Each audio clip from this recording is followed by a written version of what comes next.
Well, good evening, everybody. Unless I've lost count, this is like day 54 of the California lockdown, the Chinese virus, whatever, the Wahoo Begaloo. I don't care. First off, let me say this to everybody watching. It's 9:42 here in California, so officially it is still Mother's Day. So if you're watching this and you're in my time zone, it's Happy Mother's Day. If you're watching this and it's in another time zone, happy belated Mother's Day to everybody. This is the old redneck. Uh, Try to keep it light if I can, but a couple things I have to talk about. First off, talk about the city of San Antonio, who has taken political correctness way to the extreme, in my opinion. They have now termed that if you use the term Chinese virus, Wahoo virus, or anything like that concerning this virus, this pandemic, you're guilty of hate speech. Because you might be offending the Chinese and causing them hardship.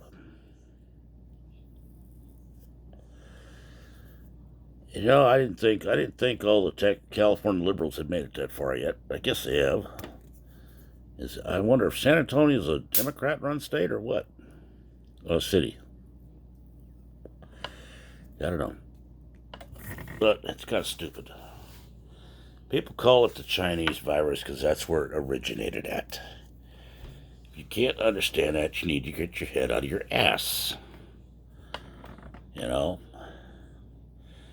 Now we're going to go to the second topic. We're going to talk about that Aubrey shooting in Georgia. I, like many others, saw that 20-second video. So two people wrestling for what looked like a gun. He got shot. Sad to say it happened. Well, the facts as I've heard them is that there were two white guys, a father and son. Father was an ex-cop, ex-city councilman, and all that shit. And they did it. They claimed that he looked like a suspect that had been burglarizing things. Well, the family claims he was just jogging. Well, that's fine and dandy. The part of the problem I have with it is you got an ex-cop, an ex-city councilman that aren't charged by the city that they did the crime in because the DA said no. And then the DA promptly reclused himself from handling anything with the case because he knew the gentleman. To me, I have to agree with other people. It sounds like corruption. Okay? I tip my hat to the Georgia Bureau of Investigation for bringing charges against the people. But, as others, I don't celebrate the arrest. I won't until I get the facts. I don't agree with the Atlanta mayor who says that it is akin to a lynching and that President Trump has encouraged that with his racist talk. I'm going to try this again, people. I know it's stretching the brain cells a little bit, but let's engage them a bit. Not everything is about race. I've heard race used against the COVID-19. I've heard it used against everything. There are times it just happens. Just because you have two white guys that killed a black guy, accidentally, self-defense, whatever. Personally, I got two guys chasing my ass. I'm going to probably turn and fight myself. That's my opinion. But we don't know the whole facts. We need to quit trying to be armchair quarterbacks or armchair prosecutors and all that and let the law run its course.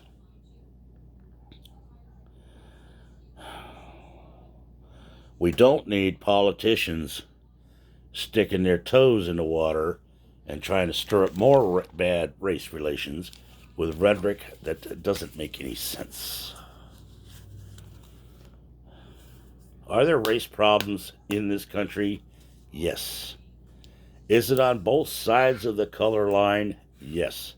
Actually, it's on all four sides of the color line if you want to talk about it right. You got bad race relations between whites and Chinese, whites and Mexicans, whites and blacks, blacks and Mexicans, blacks and Chinese, blacks and all. It goes all the way around, full circle. In a perfect world, there would be no racism. There would be no prejudice. There would be no discrimination. Well, guess what, pumpkin? We don't live in a perfect world. And I don't care how you color it up, paint it up with a little bow. There ain't a single swinging person out there in this world that hasn't got some racism in them to some degree or another. There's something about somebody that you don't like. And if you were truthful enough, you would admit it. Instead of trying to play like you're squeaky clean. So let's get over ourselves. Let's get this world back in order. Then work on solving the problems. Now you got idiots like Bernie Sanders and AOC. They're out there promoting that everybody, every adult in America, including the illegal immigrants, should get $2,000 free a month, every month from now on. Okay. Granted, I'm just a dumb redneck. Ain't had no college education. I work for a living every day. But you start giving people $2,000 a month free and clear that they don't have to pay back. You know, what's that going to do to this economy? What's that going to do to the working people that go out to work every day and realize they're footing the bill for all these people that don't want to work with no incentive to work because the government's paying them to stay home? I mean, if somebody wants to pay me to stay home all day, yeah, it'll drive me fucking nuts, but I'd probably do it for a week or two just to get some rest.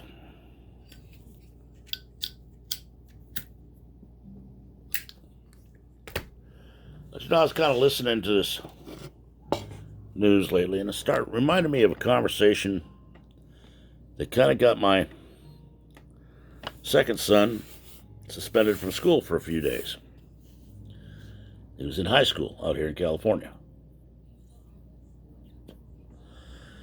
Well, out here in California, they have these after school clubs they have them for blacks, Latinos, Mexicans, gays, you name it, they got it for it.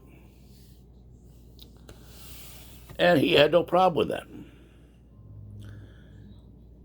But he went to the principal and said, "Why can I start a club for my people, the people I associate with?"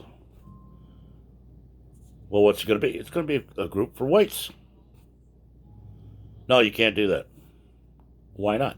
You got one for blacks, you got one for Chinese, you got one for Filipino Americans, you got one for Samoan Americans, you got this. You went down the whole line. Because if you have a white group, it's a racist.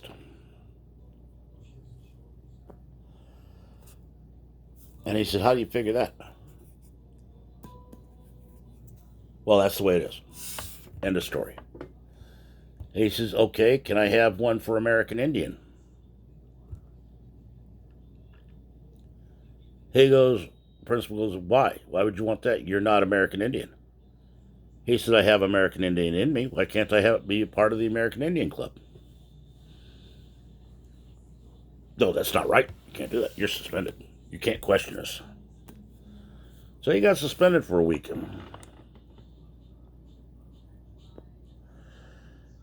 You know, the kid was like 14 years old. The argument he put to them was logical. Their answers weren't.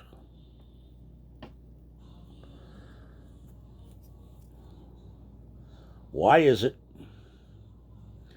that in school you can have an African American club, Chinese club, Samoan club, Pacific Islanders Club. All these, but you can't have a white club for the white students. That's called racist. Isn't it? No. That's what they call it. They call it, it'd be a racist club, a white supremacist club. No. But isn't that automatically just profiling people? It only makes it racist if you think it is.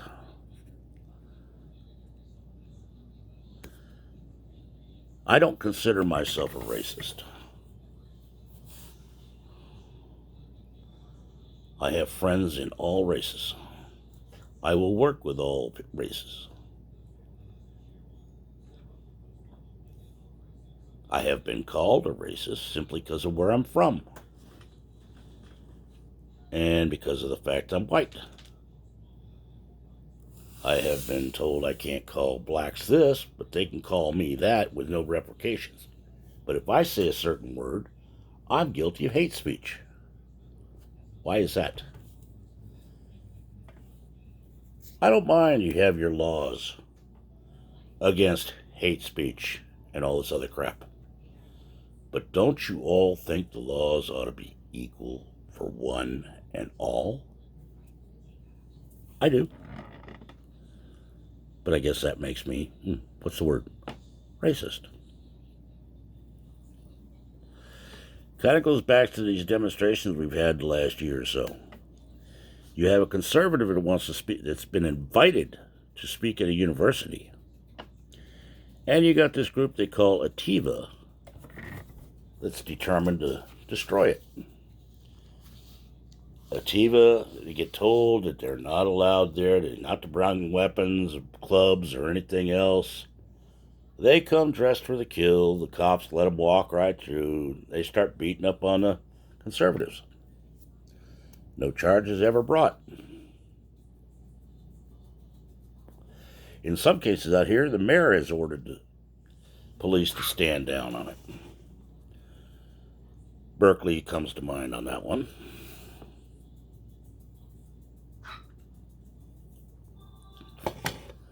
But every time a conservative swat back against Ativa, they're the ones that get charged. Why is that? What are we bringing this country to, people? Why are we letting these politicians slowly but surely erode every right in the Bill of Rights? Every amendment of the Constitution. You know? Most of these politicians that want to get rid of the Second Amendment have concealed carry permits themselves. See, the law won't apply to them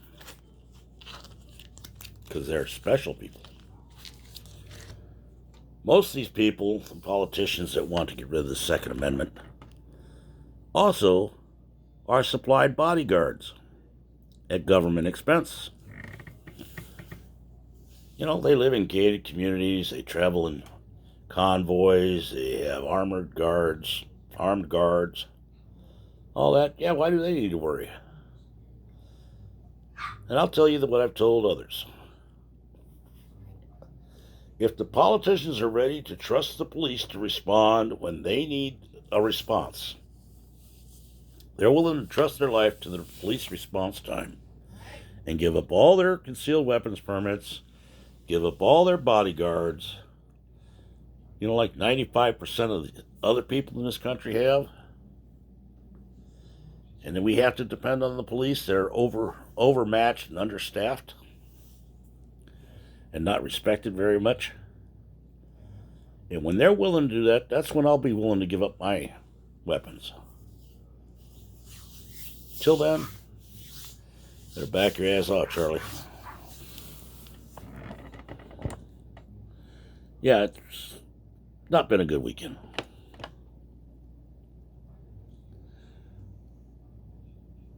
The virus is bad enough. The quarantine's bad enough. Now you got idiots out there acting like fools, and the race baiters are out there at it again. we didn't have enough problems, you're making more. I would like everybody to step back. Not the people listen to me. Take a look around.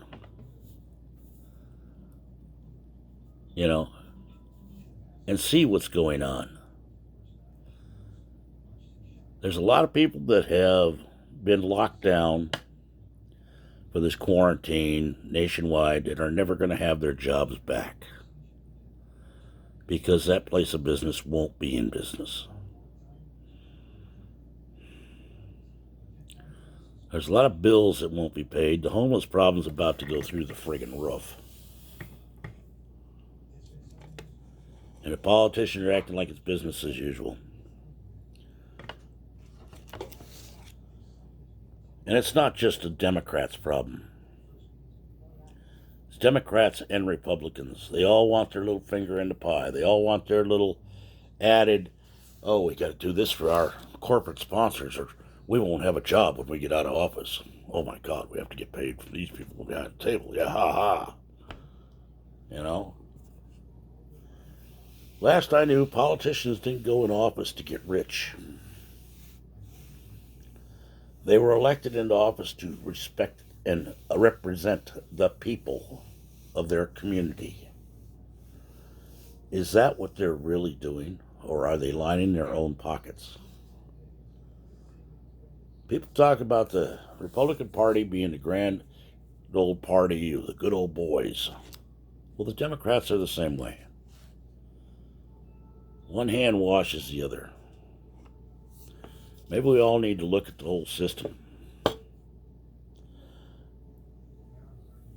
How many of these politicians have been in office since you were a kid?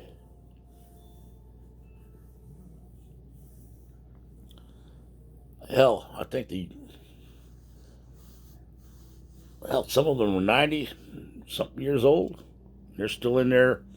We're entrusting them with making the laws for this country. A little out of touch, don't you think?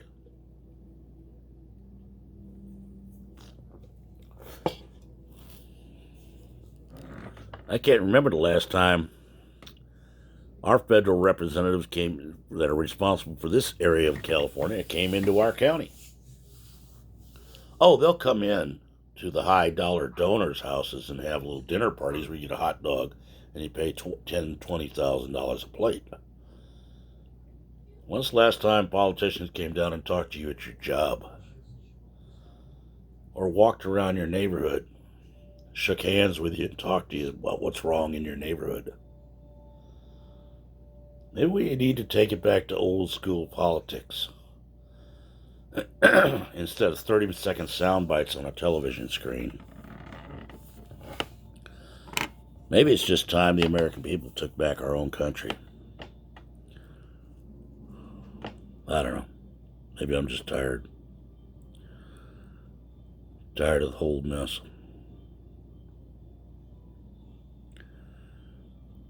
Every time we turn around, somebody's trying to give away this country and its rights. But before I get too pissed off and doing as my wife says, starts cussing too much, I'd like to wish everybody to remember all our veterans that are serving so we can make the idiots of ourselves that we do. Remember our veterans that are coming home and the ones that are here. Give them a hand up, not a handout. Remember all the people that are essential in this quarantine. Mainly the farmers, the growers, meat packers, truck drivers, first responders, hospital staff. Ones that keep things going so we can sit in our little cages and watch CNN. Or Oprah, whatever. If you take anything out of this video, people, remember, I don't care if you're white, black, pink, purple, green. Take the hyphen out of your designation. You may call yourself African American, Chinese American, Latino American, Mexican American, white American, whatever. Take that part out. Remember, first and foremost, you are American. That's half the battle. Remember it. Again, to all the mothers, have a happy Mother's Day. Maybe my next video will be more upbeat. I can't think of anything upbeat to say. The news keeps killing me. This is the old redneck. You got a comment, leave it below. You got a bitch or you want another topic you want me to talk about, send me an email. It's redneckrebel1956@gmail.com. For now, I salute y'all. Have a good night's sleep. Wake up, make tomorrow a better day. Check on your elderly relatives, your elderly neighbors. Make sure they don't need anything while they're all locked up. One day we'll all be free again. This is the old redneck. Good night, all.